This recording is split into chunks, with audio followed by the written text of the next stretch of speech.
Today's conversation is going to be particularly exciting, and I know there are many people in this room who have lots of questions and want to get a chance to get in. So I'm going to try to get out of the way as quickly as possible and get to our main event. But my job as president here at Japan Society, Joshua Walker, I should have introduced myself, is to welcome you. This place is called the Japan House. I hope you will make it your house. I hope the conversation tonight will spark your interest in many different ways and all the different ways that the U.S.-Japan relationship is shaping the world, whether it's through arts and culture, through education, or business and policy, which is what we'll be talking about tonight. I want to make sure I thank everyone in letting everyone know that not only are we being joined in this room, we're also going to be recording this and releasing as well. There's a particularly timely conversation right in advance of APEC, which will be happening out in San Francisco. And I think many of the topics we'll be discussing tonight will be there as well. I want to thank our sponsors from the Business and Policy Forum, our global leader, Citi, our corporate partners, Deloitte, Mizuho Americas, Toyota Motor North America. And now it's my privilege to be able to introduce all of our speakers. I think we do have a speaker who's online as well who will pop up. There's Emily. Hey, Emily. This is Emily Benson, who's the Director of Project on Trade and Technology and a Senior Fellow and the Skoll Chair in International Business for the Center for Strategic and International Studies down in D.C. So it's great to see you. And then I've got immediately to my left, Chris Miller, who's an assistant professor of international history at the Fletcher School of Law and Diplomacy at Tufts University, probably more famous for the New York Times best-selling book, Chip War, The Fight for the World's Most Critical Technology.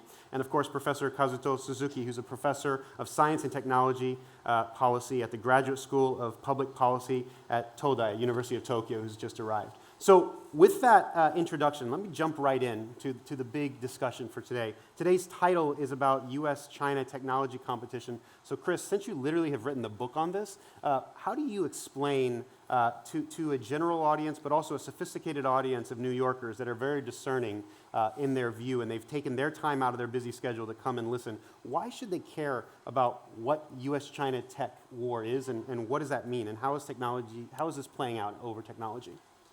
Well, I think if you look at the types of technology that are in focus right now, semiconductors, new energy technologies, quantum computing capabilities as they develop, what you find are these are technologies that will impact not just their specific segment, but the broader economy and the broader political dynamics. So if you look at semiconductors, which is where I spend most of my time, chips are important for companies that sell chips, but they're important for everyone else too, because you can't run a modern economy without acquiring lots and lots and lots of chips for basically everything you do, from your refrigerator to your dishwasher to your car, which will have 1,000 chips inside of it. We rely on the computing power that they provide for almost everything. And so when you look at what China and the U.S. are competing over, it's competing over the types of technologies that are important not just for the tech sector, but for broader prosperity. And that's why over the last decade, you've seen both China and the U.S. Devote a lot of attention and pour substantial resources into making sure that they've got the types of capabilities, design capabilities, manufacturing capabilities needed to lead in these segments. And I think when you look at the competition, you know, our topic tonight is U.S.-China tech competition, but in some ways that's an inaccurate description of what's happening. And I think we're going to get into that tonight. But actually it's not just the U.S.-China dynamic, because U.S. leadership on a lot of these technologies only comes alongside close collaboration with other countries, Japan being an important part of that. So I think one of our goals tonight is to dig into why U.S.-China is an oversimplification in the role that other countries like Japan play in the development of the advanced technologies that every other segment of the economy relies on. So before I let you go on that one and come back, because I want to circle back on so many of the points, this is Japan Society.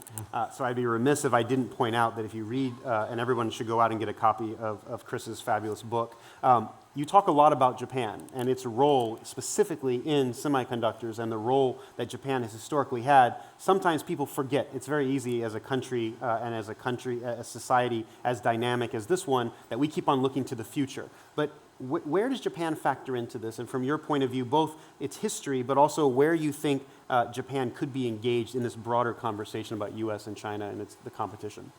Well, if you look historically, what you find is that Japan has played a very big role in the manufacturing of semiconductors over the last 40 or 50 years. Now, the simplistic view is to say Japan used to play a bigger role, now it plays a smaller role, and that's true if you're looking just at the manufacturing of semiconductors.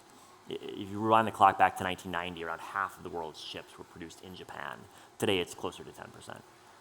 But it's also the case that you basically can't produce an advanced chip today without using a lot of equipment and chemicals that are produced in Japan. And so Japan plays a really critical role in the semiconductor supply chain. Almost every advanced chip is produced using ultra specialized, highly purified chemicals from Japan, for example.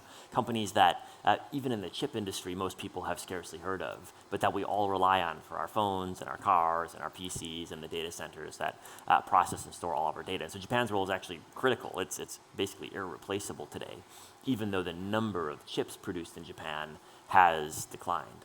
But that's actually kind of similar to the United States. The US used to be the world's biggest and then second biggest chip maker. Now it also is a relatively small player in terms of the manufacturing of chips.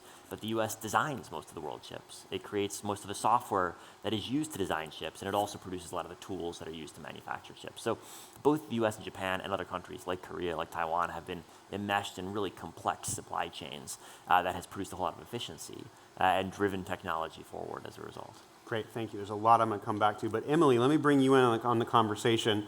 So when you think about the landscape, as Chris mentioned, not just about the U.S. and China, but also put this in the context of the Indo-Pacific economic framework that's kind of the topic du jour of D.C. these days, and also looking at it from a broader kind of European perspective as well. How do you see that landscape from where you sit? Well, thank you so much for having me, first and foremost. I'm so sorry I couldn't be there in person. I had plans to come up, but it turns out we have a board meeting at 9 a.m., so not something I can miss. And it's very sad to miss Suzuki-san and Chris in person. So to your question, let me back up a step and talk a little bit about how the United States, particularly this administration, is engaging from an economic security standpoint. When the Biden administration assumed office, they came in and they were confronting a set of issues. And we, at the time, called this the 3Cs. That was COVID, China, and climate change. Thus ensued kind of a reimagination of how we go about not only our engagement with foreign partners, but also our domestic spending plans. And here we have the Inflation Reduction Act. We also have the Chips and Science Act, which Chris can tell you is $52 billion, of which $39 billion is for production capacity in the United States.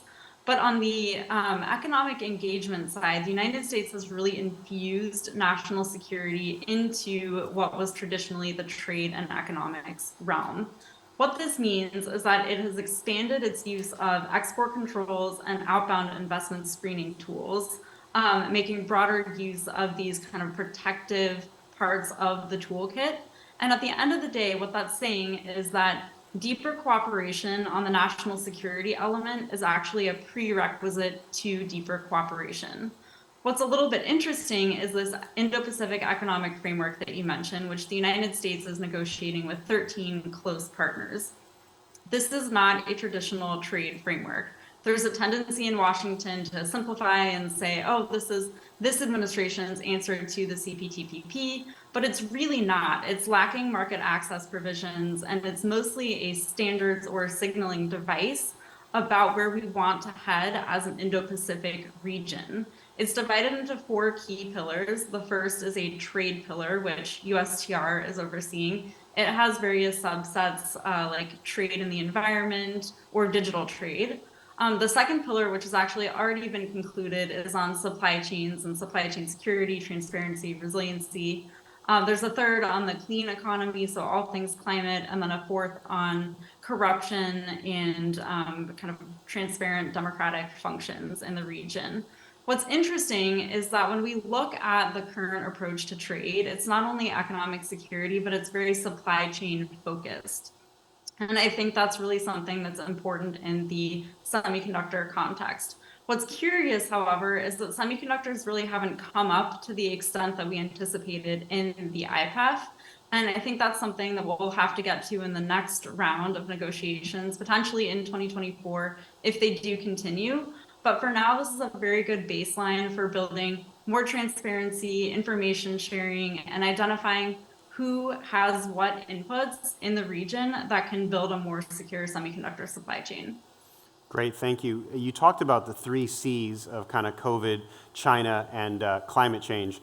China's the one that sticks out a little bit because it seems like depending on who you talk to, it's either competition or it's a challenge. Like there's a lot of C that are used there. Kind of from this point of view, is this a zero-sum game, or is there a way to cooperate when it comes to semiconductors and more broadly, not just semiconductors, but technology? And when you think about IPIF not being the same as TPP, what does that mean going forward for, we're going to have a pretty, you mentioned 2024. 2024 is going to be a pretty domestic year for the U.S. We're going to be focusing on presidential elections. How does China figure into that U.S. China competition piece?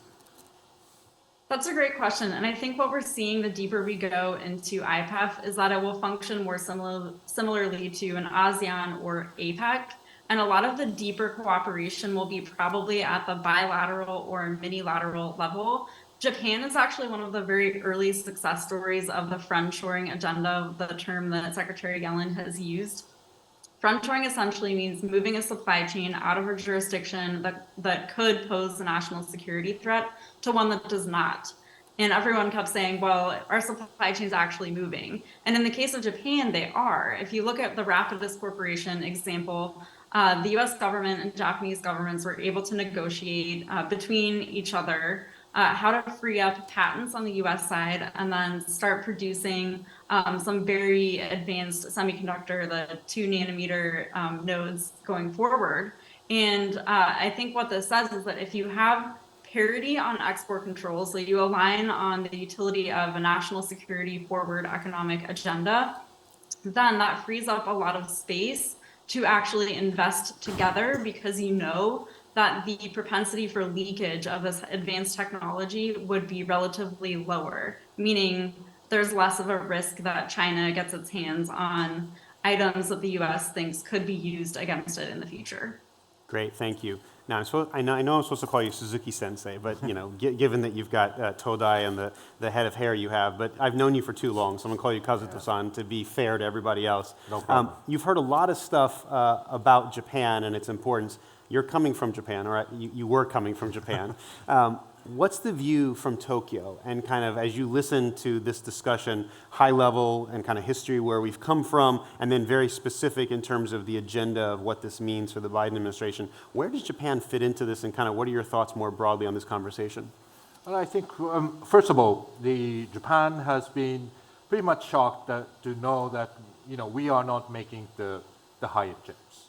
I mean, most of the high-end chips we depend on Taiwan, and mostly the problem is that there is no industry that is using the high-end chips in Japan. There is no company is building smartphones. We don't have the companies building the servers for the data center.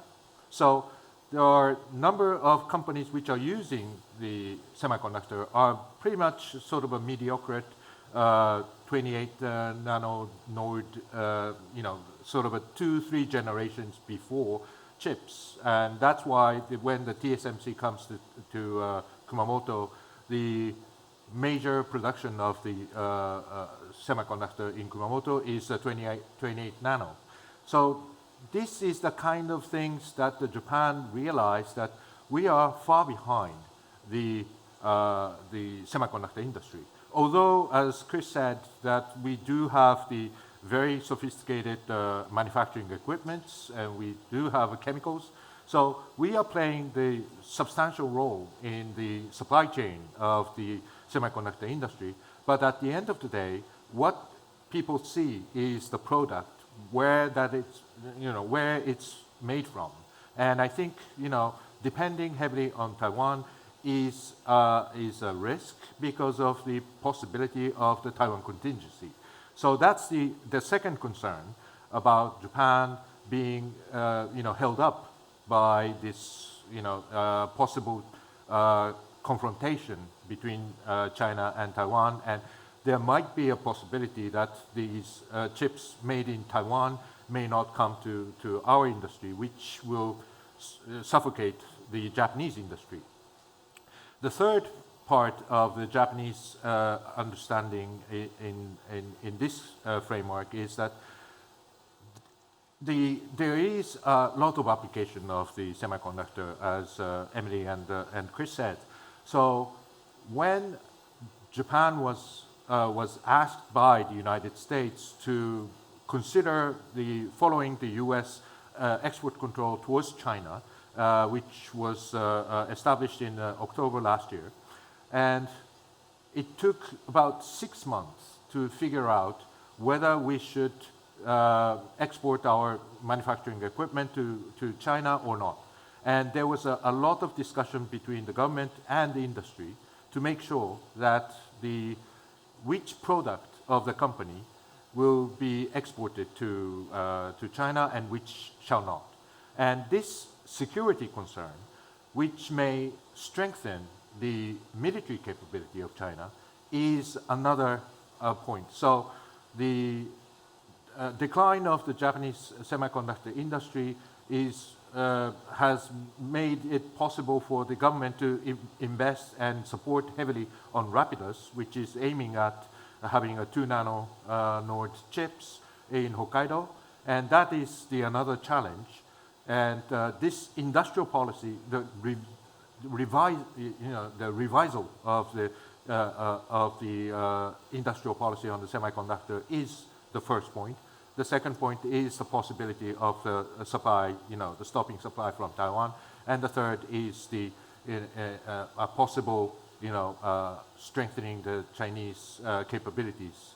So these 3 points are main concerns of the Japanese semiconductor policy of the day.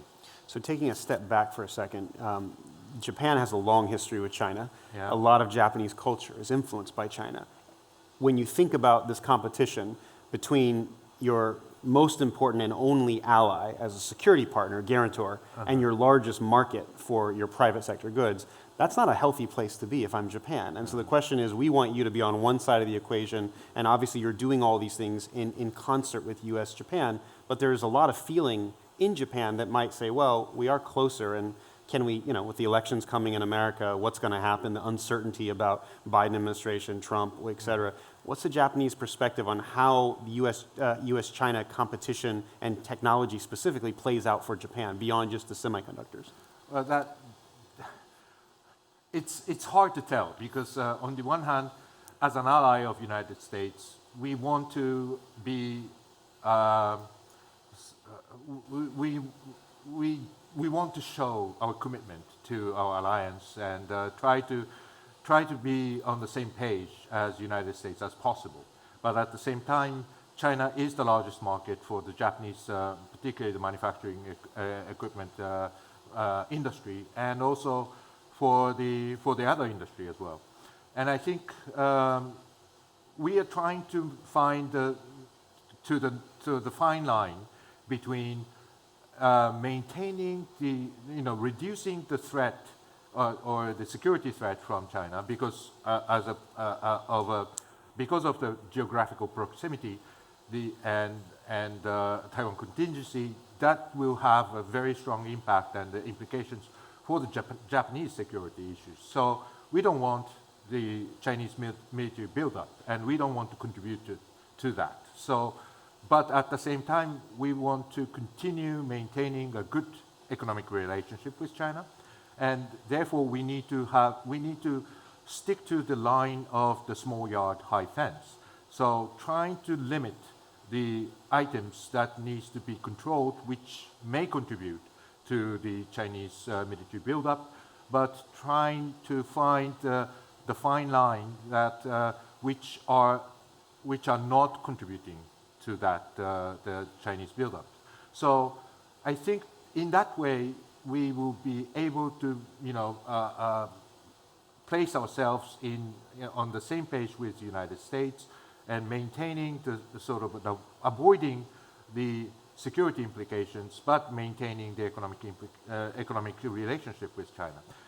So that's how we try. I think the uncertainty of the U.S. election and the U.S. politics is not that much a bigger problem, although there are a lot of interest in it. But at the end of the day, during the Trump administration or Biden administration, Japan was able to maintain a good relationship with the United States. So there are certain confidence that in Japan that if there is an uncertainty, but still we'll be able to manage it. Could I jump in on Please, that question? please. So I think the way you framed that question is something I often hear, but I think is wrong. The way you framed it was, can Japan secure its security interests or retain its market in China? And those are the binaries. The reality is Japan, like the rest of the world, is losing market access in China. That's the reality. Call a Japanese automaker and ask them how auto sales in China are going.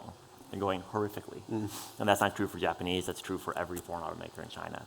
Ask anyone trying to sell semiconductors into China. Well, there's huge domestically subsidized competitors who are racing up the value chain thanks to state subsidies that are competing them out. So the trend is actually that the moment that China is able to reach a certain level of technological capability, it immediately substitutes out foreign components. That's why Korea, which I think is an economy that's interesting for Japan, it's got a lot of similarities in terms of its export mix. Korea this year had the U.S. overtake China as the largest export market because Korean firms are losing market access in China so dramatically that the U.S. is now more important. Not because the U.S. has become more important, because China has become less important as Korean firms have lost market access. So I think we should be skeptical of that framing because it assumes that market access in China is the norm, when in fact the trend is the opposite, that Japanese firms, European firms, US firms, they're losing market access in a lot of key manufacturing industries. And if you look at Chinese policy today of trying to make up for the decline in real estate investment, so they've closed their real estate investment boom, they've been cracking down on financing going into real estate, but they're shifting it towards manufacturing. Towards electric vehicles, towards semiconductors, towards machine tools, which is directly competitive with Japanese industry as well as other industries. And so the status quo isn't keep your market access in China. The status quo is you're going to steadily lose market access in China regardless of what you do on the security front. I really appreciate that, especially with some of our media in the room, because that is the way it's being framed in Japan, and so it's always important. And I think to be able to take issue with the framing is critical, and that's what you do as an academic and as a historian. So I was going to ask you, since you already anticipated that one, let me go to the bigger picture. You heard from Emily, and we also heard from Kazuto-san about the kind of the DC and Tokyo view on things. We're in New York, so if you're giving advice to people in this room who are kind of like, I'm not an expert on this, but I know it matters to my life because I don't want my phones to cost more, I don't want my car to cost more. Like, what's the thing that you pay attention to? And you say, look, this is what I track to understand the health of this particular industry that is so important, and the discussions about industrialized policy and economic security and where chips fit into this. But more broadly, you mentioned kind of supercomputing and kind of AI we'll bring that into the conversation with technology. What should we be paying attention to? And then for a New York audience, what should we be kind of most concerned about beyond the policy debates that really suck up the energy in DC and Tokyo? Well, I think one of the key challenges that industry in general, and maybe not so much New York, but Silicon Valley, has struggled to deal with over the past 7 to 10 years is the reality that when governments want to insert themselves into an industry like this, they will succeed. I think for a long time, big tech companies were hoping maybe they'll just forget about this issue after the next election. Maybe a different candidate will win, this issue will go away. And in fact, the trend has been from late Obama through Trump, through Biden, of really remarkable policy consistency in terms of the estimation of the importance of this issue and the willingness to devote resources. Now, the specific tools have changed over time, but I think if you zoom out, the consistency of policy impact is really what's driving it. And it's not a question of the presidents, nor is it really a question of the members of Congress. Interest in this is coming from the bureaucracy, from the intelligence agencies, from the Defense Department, from the Commerce Department, because they're getting briefings from their officials saying, this is really important for defense. This is really important for intelligence. This is really important for our companies, even in cases when companies are too short-term to realize it. And so I think industry writ large has been a bit surprised by the durability of political leaders' interest in this topic. I think you're right, though, to go back to the question of cost. Because, of course, government officials don't need to think about cost when they impose mandates on business, and businesses have to deal with the results of higher costs that government officials impose. And I think a key challenge is as there's a de-risking agenda underway in the US and Europe and Japan to try to reduce exposure both to China and to Taiwan, although people don't like saying that as vocally in public. The challenge is how do you do it in a way that doesn't drive up the cost of phones and PCs? And this is going to be really, I think, really difficult. and this will be a key metric of success. Can you find ways to shift supply chains to Southeast Asia that don't drive up costs? Well, we're in the process of finding out right now. I note, just as one data point, that the bill of materials in the latest iPhone costs 10% more than the bill of materials in the prior iPhone. Is that direct causality? I don't know. But I think that's a meaningful data point for the fact that de-risking is not going to come for free. Thank you. Emily, coming back to the conversation about governments, when they want to get involved in something, they do it with force. We've seen a lot, kind of America didn't used to do very much on industrial policy. Now it's trying to compete, and it's trying to compete quickly. And, you know, as Chris mentioned, it's not just the president or administration, it's also Congress, and it's also the industries as well. What are you seeing and what are you watching for in terms of how this U.S. China tech competition plays out over the next year, you know, from where you're watching? That's a great question. And I tend to take a little bit of an issue with the fact that this is a $52 billion massive subsidy. It's going to completely rewrite chips as we know it. Like I said earlier, the 39 billion of the 52 billion is actually for domestic production. That's actually a fab and a half. So that's essentially 1.5 production facilities. If you look at some of the investments that Intel is making in Central and Eastern Europe, it actually eclipses in total sum the amount that the United States is spending on ramping up chip production. And so I think if we actually open up the hood and look at what this policy is really about, it probably is actually insufficient at the end of the day to rewrite supply chains as we know it. It's also very undesirable, as Chris mentioned, from a cost perspective, to do everything here. We can't supply all of the inputs that we need, and we don't have a lot of the talent that we need. If you look at TSMC's plans in Arizona, this is Taiwan's very advanced chip producer. They were trying to scale up production in Arizona. That's actually been delayed. There are water issues. Chip fabrication is a very water-intensive practice, and we don't have enough workers that are high-skilled enough to actually help get this off the ground. And so I think there's some practical implementation hurdles that we'll have to overcome. But if we could go back just one step to the de-risking agenda, what's interesting there is that I think we tend to attribute a lot of these policy changes to the United States government. And I think if you asked maybe when the administration came in, I would have said, yes, this is a US-led policy change based on an intelligence assessment about the potential likelihood of an incursion into Taiwan. We've learned tremendously difficult lessons in the fallout of the Russian invasion of Ukraine. And this is very indicative of this weaponized, interdependent global economy in which we're now operating. So I think that is part of the ultimate driver. But if you actually look at what a lot of our allies are up to, Japan is just finishing its update on its own economic security strategy.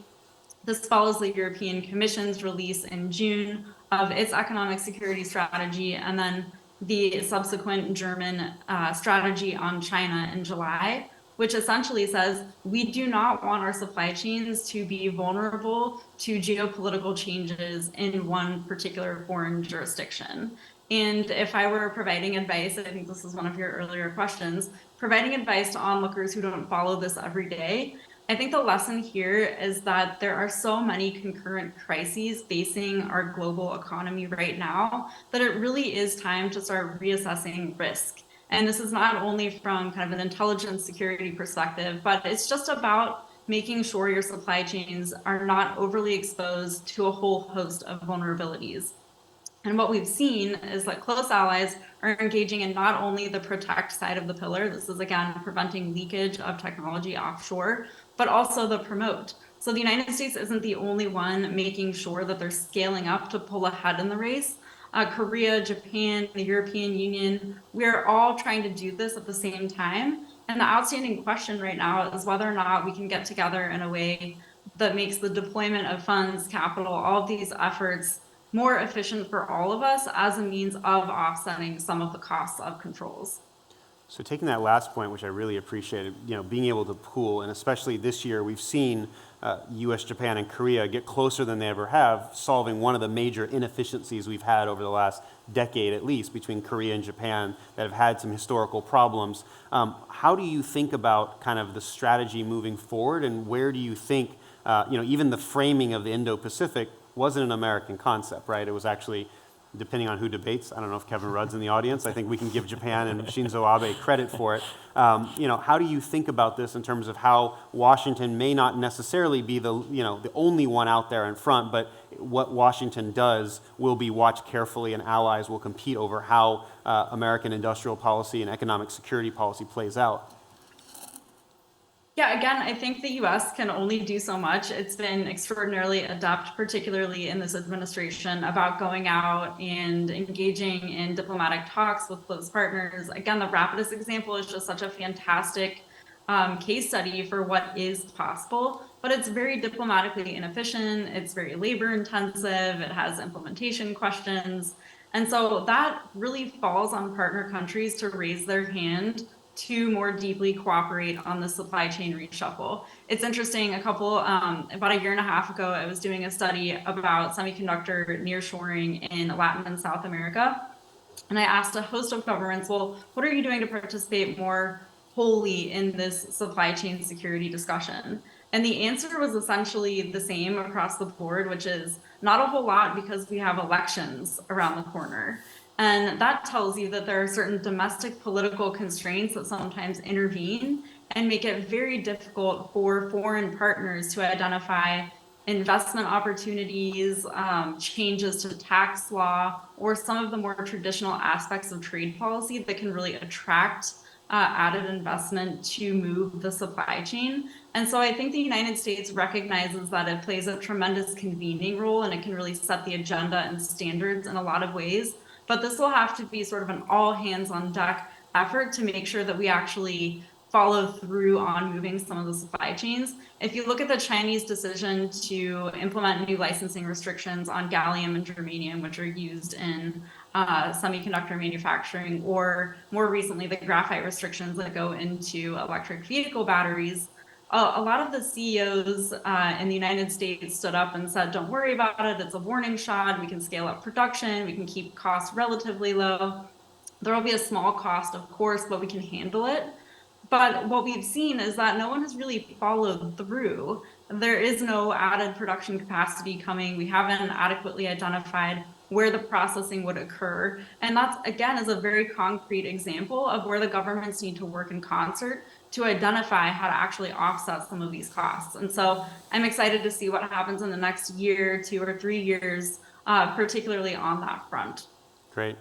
Kazuzo-sensei, the U.S. and Japan have recently said they're going to be cooperating even more. You already gave the example of Rapidus and kind of what Japan is doing. What are you paying attention to? What do you think Japan is focused on in terms of looking at this industrial policy landscape and seeing the kind of competition between the U.S. and China heat up? And as Chris already kind of pointed to, it's not status quo. It's a dynamic, changing environment, and every day, I mean, literally there's elections in January in Taiwan that could have a big impact on this. There are elections in Korea in April, and there's elections in November in America. Japan, there will be elections at some point, but maybe not as dynamic, given that the policy has remained the same, and industrial policy is pretty consistent in Japan. What are you watching in Tokyo? Well, first of all, I think one of the points that we are looking at is sustainability. I mean, this subsidy-oriented policies may not last long. And what will be, I mean, it gives the dynamics, but it doesn't really give the sustainability. So how does this, subsidy-oriented policies may change into something of more regulatory-oriented policies? And probably the China, I think what the United States is trying to do is to try to match with the way in which the Chinese government, using the state-owned enterprises to manufacture and build up their industrial capabilities by giving a lot of subsidies. And I think if you compete the way in which that China does, I don't think United States is equipped to do that. Although you have the CHIPS Act and other policy measures, but I think in terms of the finances, it's not really sustainable. So sustainability is one thing. The second thing is, as Chris mentioned, is the decline of the Chinese industry, Chinese economy. I mean, the real estate-oriented economy is now in decline, but and also the cost of labor cost is increasing, and I think there is a gradual natural decay of the Chinese investment in China, and there is much more encouragement for the Japanese industry to move out from China, and friendshoring, nearshoring, these are the kind of name of the game today. And the third thing we are looking at is the problem of I think it links to the sustainability, but the change of the government policy in the United States.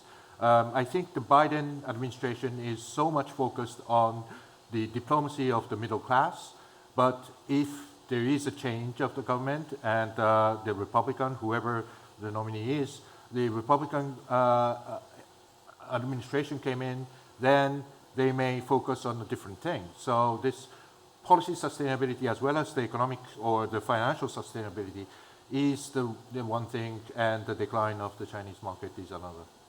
So you just had a big conference where you had METI Minister Nishimura, who will be joining us in San Francisco in the next couple of weeks.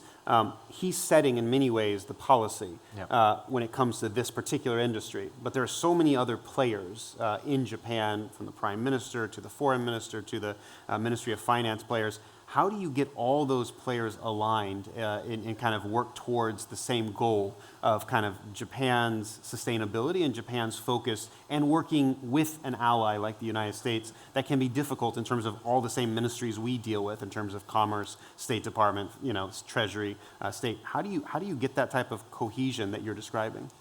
Well, I think that's a good question, and one of the reason why Japan is so aligned, I mean, all the different players are aligned with the concept of economic security, is because it was coming from the party. The Liberal Democratic Party has initiated the discussion of the economic security in 2020. I think it was partially because of COVID, partially because of climate change, but mainly about China. So I think the 3 C's, I mean, China stands out in Japanese context. And I think there was a sort of a consensus among the politicians and the Liberal Democratic Party that if we depend heavily on China, then there will be a certain consequences of that. So the semiconductor was not the main issue, but there are many other things that we realize that Japanese industry depends on China. And I think it has come from the 2010 incident when there was a collision of the Chinese fishing boat attacking on the Japanese Coast Guard vessel. And as a result of that, China has stopped the export of the rare earth mineral. So there was a sort of a common understanding, or the shared experience of being dependent on China. That has a certain significant impact on the Japanese industry. And I think this common experience has made it possible for everyone to see that there is a danger here. And then the party led to the idea of the economic security, which ends up in the government policy and the policy priority, so that everyone else is lined up and the Prime Minister is taking the leadership on this. Great. All right, so we're going to do a lightning round so we can come to questions. So please get your questions ready. and try to get my attention. We've got folks who have a microphone, so please wait for that. But let me do a quick lightning round. So Chris, you wrote this book, which, you know, the timing couldn't have been better, right? Like, it's like anybody who is doing this, your publisher must have been very happy. What comes next after this? Like, not only in terms of your own personal research and interest, given your broad scope and how long you took to write this book in such an accessible way that is a tribute to all of us who've had a chance to read it. What's next? And also in terms of this competition, U.S. China competition, is there another book to be written, or has it all been said at this point in time? Well, I don't have another book underway right now, so I'll punt on that question. You can ask me again in a couple of years. I think in terms of this issue set, there's a couple of things that are on the horizon. One is, right now there is very little regulation on Chinese market access to the US, to Japan, to Europe when it comes to more lagging edge semiconductors that China has all the technological capabilities it needs to produce domestically. And this is a real challenge because China is pouring vast sums of money into its domestic chip industry in ways that will guarantee it keeps winning market share unless there are responses from the US, from Japan, from Europe. And so I think a big area of focus for the next 12 months is going to be, what is the optimal response to that challenge? Is it tariffs and anti-dumping measures? Is it restricting tool exports to China? Is it just banning Chinese chips from our components? And there's a security aspect of that as well, because the more components you have, the less certain you are that you've got full control over how your data is being processed, who's got access to it, the security of your systems. I think that's a really key focus in both Japanese-US diplomacy, but also the Europeans are interested in that as well. I think the second aspect, which we haven't had a chance to dig into, is AI. And chips are important in no small part because they enable AI. If you look at all the processing power required for AI training. And we're in the early stages right now of governments trying to figure out what their approach to AI is. We saw the White House release an executive order a couple of days ago on its AI framework. I think we're going to hear from the G7 and other bodies, other frameworks for regulating AI. I think we should be careful on this front, not to regulate too much an industry which we in the policy community only barely understand, but also there's a lot of desire to regulate enough to make sure that government does have a handle on what are the risky uses of AI. And there's a direct linkage between semiconductors and AI, because you can't train AI systems without access to lots and lots of high-end chips, which are produced by a very, very small number of companies in the US and in Taiwan in particular. I hope we can get into that with some of the questions. Emily, what are you paying attention to? What should we be watching, given all the research and the work that you've been doing at CSIS as well? What should we know that we should be focusing on in a lightning round? Yeah, so I have two responses to that question. The first is, I think we need to do a little bit more work looking at the downsides of the current approach to economic security, particularly potential fallout from an outbound investment screening mechanism, and then also ongoing downsides to some of the export controls. By better assessing what those are, we can better build a toolkit that would offset those costs. For example, if we continue down this more restrictive path, we risk accelerating Chinese indigenization efforts, but at the same time, losing valuable intel and insights about what the Chinese market is demanding in terms of high tech. And I think that's something we need to tease out a little bit moving forward. The second kind of big bucket issue, and potentially a bigger bucket issue, is whether or not this approach to economic security chills our ability to cooperate with China on climate change. And this is a really big outstanding question. We cannot make our 2030 or 2050 targets without international cooperation. And we need to take into account the diplomatic fallout from some of these policies. And I think that's really the next big thing that we'll have to tease out. And I'm optimistic that some climate provisions or some agreements will come out of the upcoming APEC summit.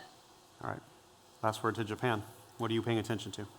Well, apart from teaching at the University of Tokyo, I'm running a think tank called the Institute of Geoeconomics, and we recently published a Japanese version only, but it will be translated sometime in the future, about the supply chain of the defense industry, because the Japan is now doubling the defense expenditure, but most of the defense supply chain is heavily dependent on the wider supply chain network of the other industrial goods, and I think there is a vulnerability there. So there are certain things that we are looking at to make sure that we are missing something for the secure of our, to make sure that where vulnerability lies and make sure that we will be, we patch on that.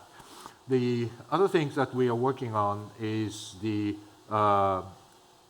what's going to happen in the Chinese economy. And there's as I said, there is a decline of the Chinese economy.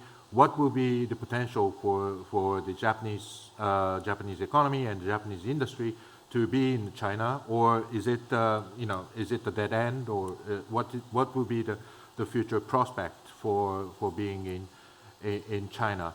And perhaps the other things that we are looking at is not only the semiconductor industry, but try to make Japan more indispensable in the supply chain. I mean, strategic indispensability is part of the economic security strategy in Japan, and this is part of the promotion side. Not the the promotion, protect, and partner is the 3 Ps in the EU document as well as in the Japanese economic security strategy. And this promotion side, we need to promote which are the stronger and being in the being outstanding in the supply chain, so that which industry will be the become as an indispensable part of the supply chain. And I think these are the kind of things that we are going to look at, and using the AI for analyzing the supply chain and finding out the strengths of the Japanese industry. Great, thank you. What questions do you guys have? Please, right over here. Please keep your hands up and I'll come to you guys, try to get as many questions as we can. Please. Hi. Do you see any particular growth in the manufacturing of chips going to be taking place in Japan going forward? And what will be the extent, if any, will that growth be? Let's take a couple of questions. Come right next door right here, if that's okay. I'll take 3 and then we'll come back to the group. Please. Yeah. My question is about labor in Japan, foreign labor in Japan, or Japanese people leaving Japan to work in this industry in other countries. What do you see as the future? Japan very closed off from a labor perspective overall, but what do you see as the future in semiconductor or other high-tech industries? Can you pass it down right to this lady right here, and then we'll do 3 and come back to you guys? Thank you. My question is, in 30 years, do you think the U.S. still keep the industrial superiority over China? If so, what's the item or technology that time? It's the current chip is what? No, in 30 years. Great. I'm going to go in the order that we were speaking. Just kind of pick the question you want to tackle, and we'll go from there. Well, I'm gonna let someone else handle the hard question about the indispensable technology 30 years in the future. I think on the question of Japan's role in the chip industry today and current investment trends, there's actually a surge of investment into the Japanese chip industry right now, focusing on chip manufacturing.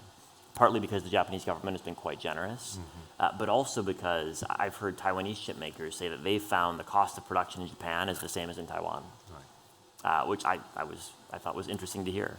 And insofar as that stays true, and that's partly a currency dynamic, but also largely an efficiency and a workforce dynamic, I think that bodes relatively well for chip making in Japan. There's a lot of customer demand for non-China, non-Taiwan production, and a relatively small number of countries where you can cost effectively do that. And so that's good news for the Japanese industry. Emily.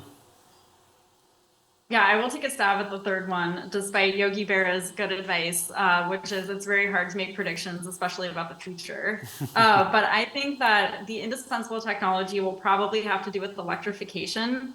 If you look at those kind of cool pictures of the future and you see these digitized, connected cities where there are flying cars and everything works very, very smoothly, like a functional supply chain, really, that is all dependent on the way that we electrify our cities.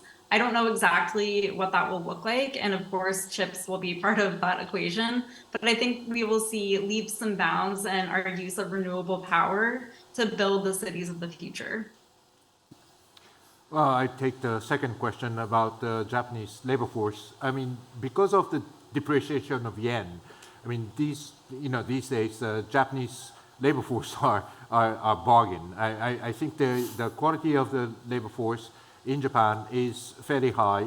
As Chris said, the TSMC is happy to have a second factory because of the quality of the labor force in Japan, whereas they are having a struggle in Arizona factory in United States. So I think there are a certain amount of the Japanese labor available for the chips industry, and also I think the cost of producing a chip in Hokkaido for the Rapidus is also. I think there is a number of people applying for chip industry. So for that moment, I think the labor force that we are not depending on the foreign labor force, and if we do, then the cost of hiring the foreign labor force is extremely high because of the exchange rate. But in general, I think the Japanese population is in decline, so it's going to be very difficult for Japan to find enough labor force, and probably there must be some point that the Japanese government has to take a decision to widen the accepting the foreign labor force. And I think gradually, and this is a typical Japanese policy making process, that we are starting from a very gray zone policies like the technical internship, and then we are expanding on that to more concrete window for accepting the foreign labor. Great. I saw Dan Lubin right here, and then I've got some right up there. Just give one here, Dan. Yep. So I read the. Yes. Okay. You're on. I read the CSIS report on Japan's semiconductor manufacturing strategy. Emily, I'm not sure if you were involved with that or not, but I was very surprised about Japan's control of global production of a number of the critical materials and tools necessary to make advanced chips. I mean, we're talking 95, 96%. It was like 8, 9, 10 different aspects of it. And so my question is just how much leverage does that really represent in reality, and how durable is that dominance, or let's call it a monopoly? And in terms of policy, is Japan prepared to actually use the full suite of that control in order to constrain China's advanced chip manufacturing ambitions? Up here. So, to what degree are the subsidies and export controls that have been spoken about both tonight and writ large in the media, to what degree are they too little too late, considering the Mate 60 phone that Huawei released in September that already shows commercialization of advanced chips in China? That was the last question, way up here.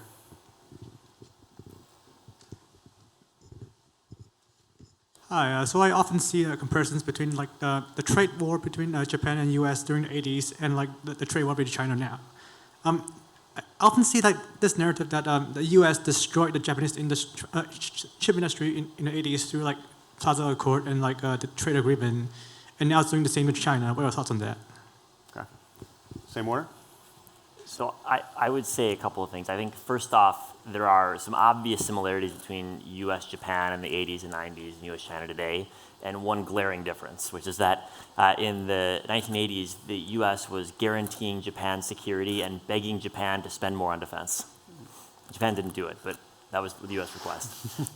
Today, it's the opposite. Today, it's Japan increasing its defense spending, and the rest of the world looking very nervously at China's growing military budget every year, and concerns about Taiwan scenarios, about China blockading or attacking Taiwan, reverberating both through the halls of government in the US and Japan, but also through corporate boardrooms. And so I think you really can't understand the US-China dynamics and also the Japan-China dynamics today without putting the geopolitical issue front and center. On the argument that the US was the primary driver in causing problems for Japanese industry in the 1980s. I hear this a lot from interlocutors in Japan. I think the primary challenge that Japanese firms faced in the 1980s was each other. Yep. They were all over investing. Yep. They invested too much. They had overcapacity problems. No one ever made any money.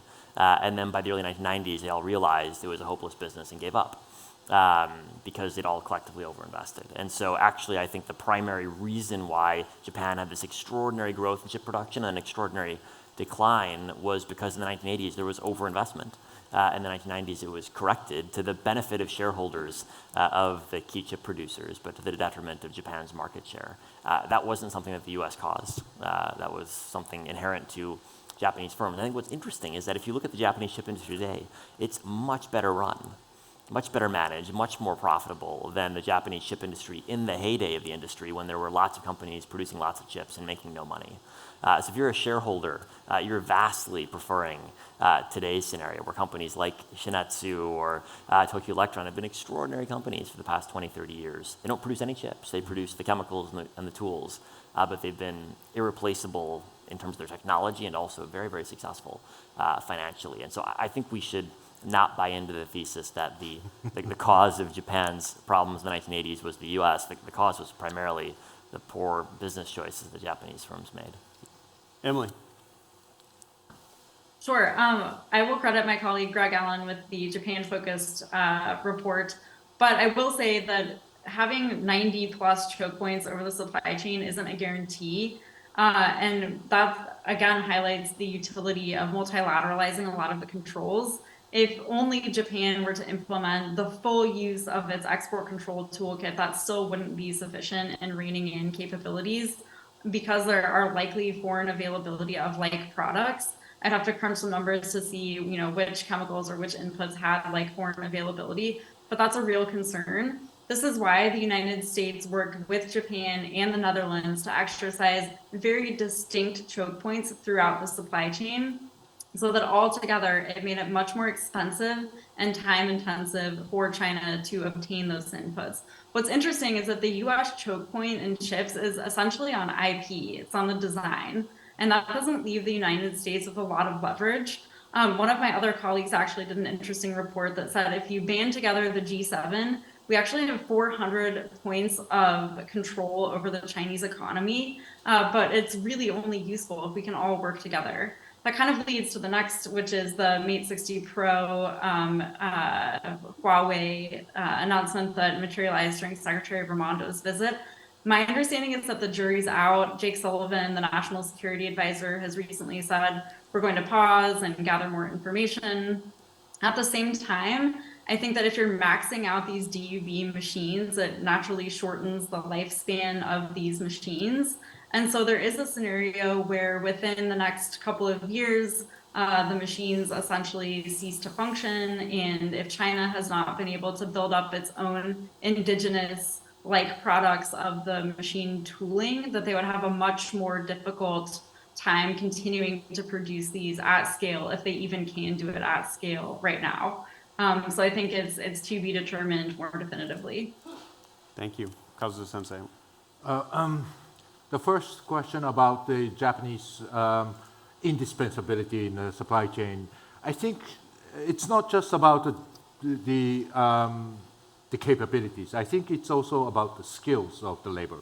And I think this is one of the differences. And I think we need to be more conscious about the know-hows and the skills of labor for making the very sophisticated and complicated product like a semiconductor, because it requires a very high purity and very high complexity and how to operate machines and how to increase the yield. And I think these are all not coming by just learning and training. I think it requires a lot of experiences.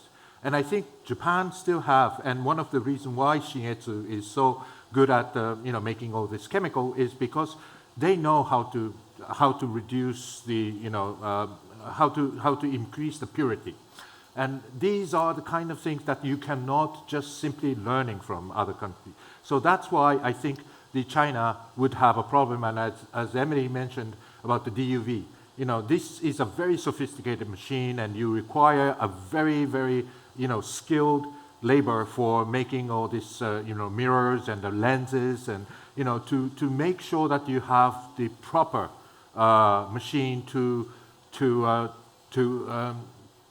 engrave the silicons, which are in the nanometers, and that's something that you can't just make it in the next day or another.